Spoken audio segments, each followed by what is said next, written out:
mari kita akan renungkan dari kitab Ester pasal yang ke-7 ya. Kitab Ester pasal yang ke-7.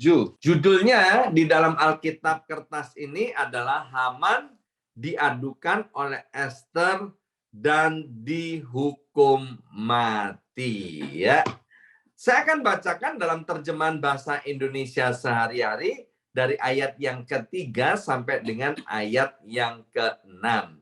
Jawab Ratu Ester, kalau Baginda berkenan, hamba mohon supaya hamba dan bangsa hamba boleh hidup. Sebab hamba dan bangsa hamba telah dijual untuk dibunuh. Andai kata kami hanya dijual untuk dijadikan budak, hamba akan berdiam diri dan tidak mengganggu Baginda. Tetapi kini kami akan dibinasakan dan dimusnahkan. Lalu bertanyalah Raja Ahasiweros kepada Ratu Ester, siapa yang berani berbuat begitu? Di mana orangnya? Ester menjawab, Haman yang jahat inilah musuh dan penganiaya kami.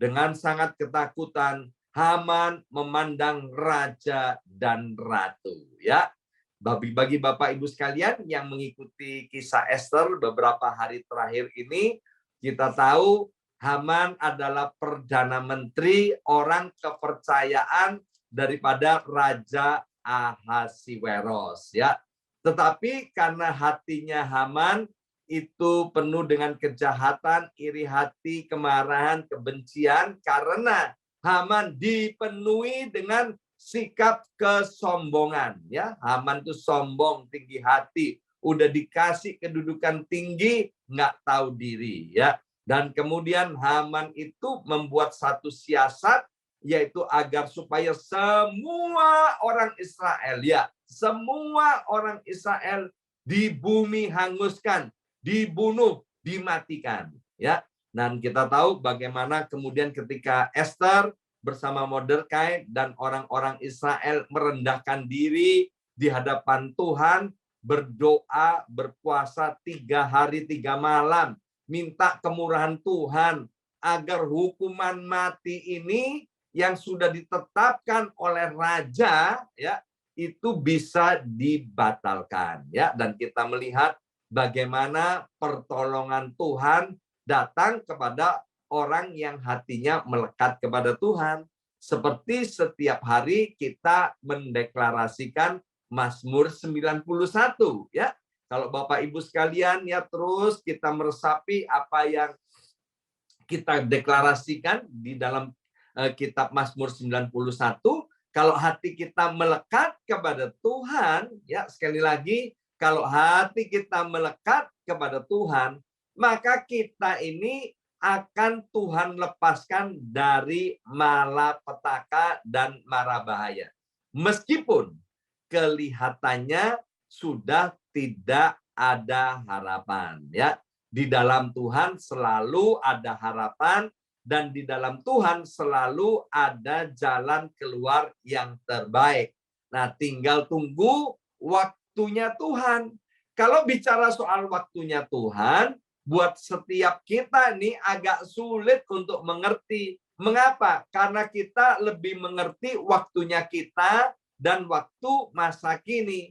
Sedangkan waktu Tuhan itu misterius dan tidak bisa dimengerti. Kita maunya kan waktu kita saja yang terjadi. Ya, kita tahu bagaimana ketakutan Ester, bagaimana ketakutan orang-orang Yahudi pada waktu itu. Terdengar ratap tangis di mana-mana karena tanggal kapan mereka akan dibunuh, kapan nanti harta bendanya akan dijara, itu sudah dikeluarkan, sudah diumumkan Bapak Ibu sekalian ya.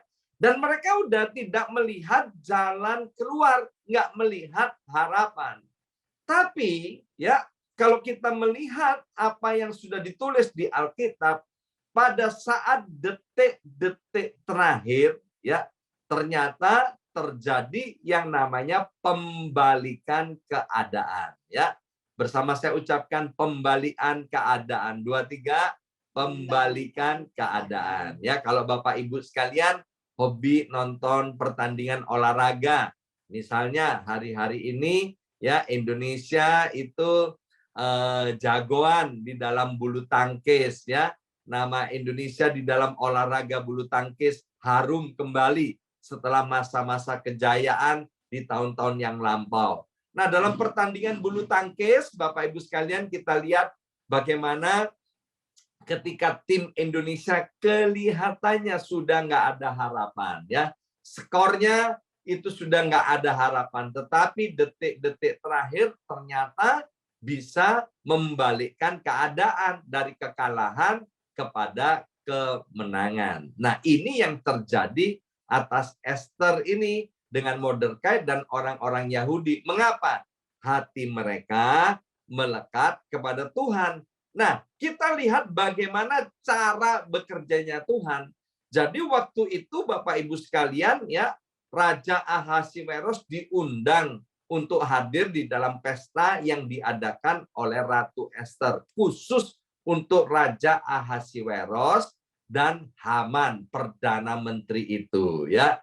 Dan Raja Ahasiweros di dalam pesta itu hatinya sangat gembira dan dia bilang begini, "Ratuku ya, ratu yang aku cintai, yang aku kasihi ya, sekarang kamu mau minta apa dariku? Kamu bilang aja, nanti seluruh kerajaan ini ya aku akan berikan kepadamu. Pokoknya kamu minta apa aja."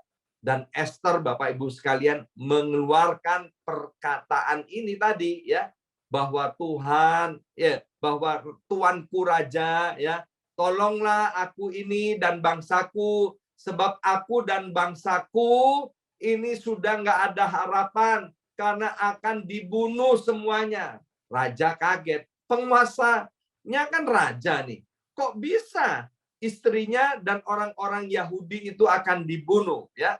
Nah, Bapak Ibu sekalian, ini berbicara begini, Bapak Ibu sekalian, kalau orang berani berkata jujur, maka ada pertolongan daripada Tuhan ya.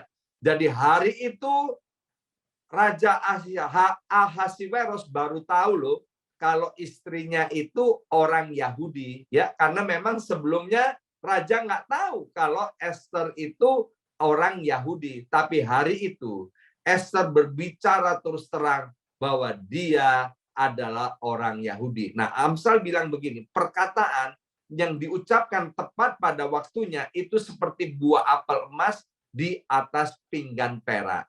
Maka itu dengan keberanian yang penuh, karena Esther sudah doa puasa 3 hari 3 malam, dia menyampaikan identitasnya, dia menyampaikan semua permasalahannya, dan kita lihat bagaimana raja kemudian berespon positif, raja berespon yang baik, dan kemudian raja ada di pihaknya Esther. Dikatakan raja itu kemudian marah setengah mati. Ya, siapa yang coba mau bunuh semua orang Israel itu ya?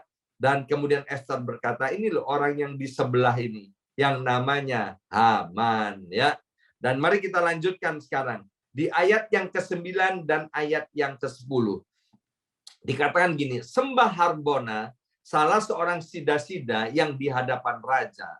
Lagi pula tiang yang dibuat Haman untuk Mordekai, orang yang menyelamatkan raja dengan pemberitahuannya itu telah berdiri di dekat rumah Haman. 50 hasta tingginya. Lalu titah raja, sulakan dia pada tiang itu. Kemudian Haman disulakan pada tiang yang didirikannya untuk Mordekai. Maka surutlah panas hati raja ya. Jadi akhirnya Bapak Ibu sekalian, Haman yang sudah bikin tiang untuk menggantung Mordekai ya, itu Bapak Ibu sekalian, tiang itu dipakai untuk menggantung Haman, untuk menggantung yang membuat itu Bapak Ibu sekalian. Jadi kalau Bapak Ibu ada di Indonesia, kita kenal dengan pepatah begini, ya kan? Siapa menggali lubang, dia akan terperosok ke dalamnya, ya. Maka itu Bapak Ibu sekalian, kalau ada orang yang membuat hati kita panas, membuat hati kita tersinggung, membuat hati kita marah, membuat hati kita kecewa, siapapun mereka. Sekali lagi, siapapun mereka, itu mungkin pasangan hidup kita, keluarga kita, orang-orang kepercayaan kita, orang-orang yang kita hormati, siapapun mereka, jangan pernah kita rancangkan kejahatan. Jangan pernah kita rancangkan balas dendam kepada mereka. Haman ini kan panas hati sama Mordekai, ya. Mordekai ini karena kepercayaannya kepada Tuhan, karena agama yang dianut oleh Mordekai, maka Mordekai itu nggak mau menyembah Haman, ya, nggak mau sujud kepada Haman itu. Ya, bukannya Mordekai nggak mau menghormati Haman, tapi Mordekai itu orang yang cinta dan takut akan Tuhan. Hanya gara-gara seperti itu, Haman itu yang sudah punya kedudukan tinggi, masalah sakit hatinya, ya, kecewanya itu sampai sedemikian rupa. Sehingga Haman punya siasat untuk melakukan yang jahat kepada Mordekai. Akibatnya kita lihat, saudara, ya, karena dia menggali lubang, dia masuk ke dalam lubang. Karena dia membuat tiang gantungan untuk menggantung Mordekai, dan tiang itu dipakai untuk menggantung dirinya sendiri. Ya, biarlah pelajaran daripada kitab Ester, khususnya pasal 7 ini, bisa menjadi rema buat kita. Ya, pelajaran yang pertama tadi saya sudah sampaikan, hati kita ini harus melekat kepada Tuhan. Kalau hati kita melekat kepada Tuhan, maka Tuhan akan meluputkan kita daripada malapetaka. Ya, meskipun kita ada di dalam keadaan bahaya, di saat-saat atau detik-detik terakhir, Tuhan pun sanggup untuk melepaskannya. Ya, dan yang kedua, ketika kita tidak tahu harus berkata-kata seperti apa, maka Tuhan mengaruniakan perkataan hikmat kepada Ester, Tuhan yang sama yang akan mengaruniakan perkataan hikmat kepada kita.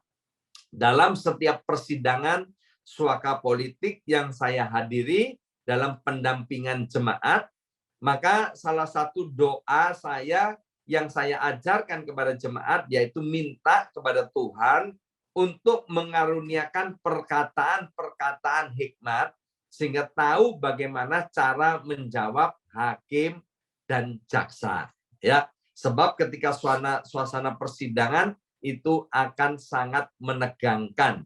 Kalau sampai salah atau berbohong dalam membuat atau memberikan jawaban, maka akibatnya akan fatal. Maka itu Bapak Ibu sekalian, yang kedua kita terus minta penyertaan Tuhan, hikmat daripada Tuhan untuk menuntun dan memimpin setiap perkataan-perkataan kita. Ya, seringkali saya pribadi ini seringkali salah untuk berkata-kata. Maka itu saya terus minta kepada Tuhan, Tuhan tolong Tuhan. Sehingga dalam setiap perkataan ini, dari mulut lidah bibir hamba-Mu ini dikuasai oleh Roh Kudus, ditolong oleh Tuhan. Sehingga dalam perkataan-perkataan itu adalah perkataan yang seperti buah apel emas yang diucapkan tepat pada waktunya. Ya. Nah, Bapak Ibu sekalian, pelajaran yang ketiga yaitu jangan pernah merancangkan kejahatan kepada orang yang lain, dan yang keempat tadi yaitu bahwa pembelaan Tuhan kelihatannya lambat, ya, tetapi pembelaan Tuhan tidak pernah terlambat. Hari ini Bapak Ibu sekalian, mungkin kita sedang bergumul tentang sesuatu, ya. Kelihatannya gini, Tuhan, ini aku udah bergumul nih, udah sekian lama, ya. Sampai akhirnya apa? Kita ini rasanya gatel tangan, ya. Kepingin kita yang menyelesaikan masalah kita. Kita bilang gini, Tuhan, Engkau terlalu lama. Jangan, Bapak Ibu sekalian, please, jangan, ya. Tunggu waktunya Tuhan, sebab waktu Tuhan itu yang terbaik. Dalam pengalaman bisnis saya, ya, atau dalam pelayanan, dalam perjalanan pelayanan saya, saya selalu berani bilang begini, Tuhan buka jalan, Tuhan tutup jalan. Kalau ini memang daripada Tuhan, buka semua jalan. Engkau yang membela Tuhan. Tapi Tuhan, kalau ini bukan daripada Engkau, tutup semua jalan Tuhan. Sebab Alkitab bilang kalau Tuhan yang membuka, tidak ada satupun yang sanggup menutupnya. Kalau Tuhan sendiri yang menutupnya, tidak akan ada yang sanggup membukanya. Kalau hati kita bersih, kalau hati kita tulus, seperti yang ditulis di Mazmur 73, kita itu bisa melihat bahwa Tuhan itu baik. Ya, apapun yang terjadi dalam hidup kita, mungkin menurut kita tidak baik, percayalah bahwa akan ada pembelaan Tuhan pada setiap kita tepat pada waktunya. Amin. Mari kita berdoa, materaikan setiap benih kebenaran firman Tuhan. Sehingga melalui kitab Ester pasal 7 ini, ya Abba, ya Bapa, kami mau terus melekatkan hati kami kepada Tuhan. Sebab kami percaya Tuhan adalah pembela kami. Dan kami percaya kalau kami hari ini ada di dalam posisi seolah-olah terpuruk, seolah-olah kami kalah, kami tetap percaya bahwa di dalam Yesus Engkau sudah merancangkan kami ini lebih daripada pemenang. Kami mau arahkan hati kami terus kepada Engkau sebab sebagai penolong dalam kesesakan. Tuhan kami tidak pernah terlambat. Tuhan kami sebagai penolong sangat terbukti. Dalam nama Tuhan Yesus kami sudah berdoa. Haleluya. Amin. Amin. Amin.